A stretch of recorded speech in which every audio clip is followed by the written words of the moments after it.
अस्सलाम वालेकुम नाजरीन, वेलकम टू एमए न्यूज।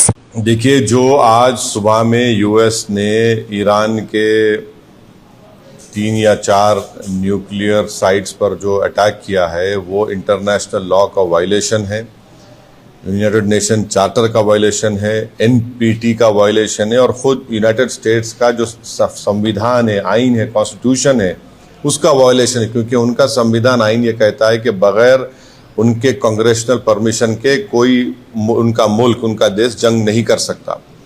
पांचवी बात यह है कि ये हमला करके यूनाइटेड स्टेट्स ने गज़ा में जो फ़लस्तीनियों का एथनिक क्लेंसिंग हो रहा है, जेनोसाइड हो रहा है, उसको कवर अप कर रहे हैं। और इजराइल जिसके पास 700-800 न्यूक्लियर वॉरहेड है, जो एनपीटी को साइन नहीं किया, जो आईएईए के इंस्पेक्टर्स को अलाउ नहीं करता, उस पर कोई बात ही नहीं कर रहा है।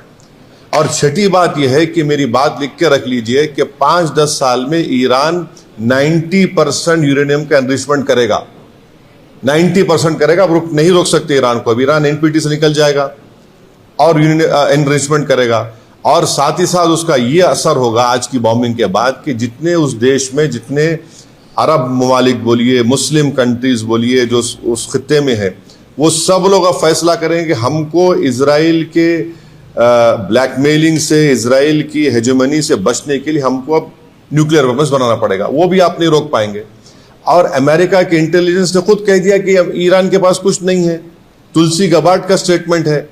और सबसे, अगर ये खित्ता, ये एरिया, अगर इसमें जंग शुरू हो जाएगी तो एक बात आपको समझने की जरूरत है कि 60 लाख से ज्यादा भारत के नागरिक वहां रहते हैं। हमारे इंडियन कंपनीज का इन्वेस्टमेंट है वहां पर। वहां से हमारे नागरिक भारत को बहुत बड़ा फॉरेन एक्सचेंज भी जाते हैं।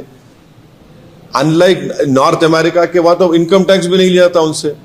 और आखिरी बात यह है कि क्या पाकिस्तान इसीलिए ट्रंप के लिए नोबेल पीस प्राइज का डिमांड कर रहा था कि पूरा उस खित्ते में जंग शुरू हो जाए?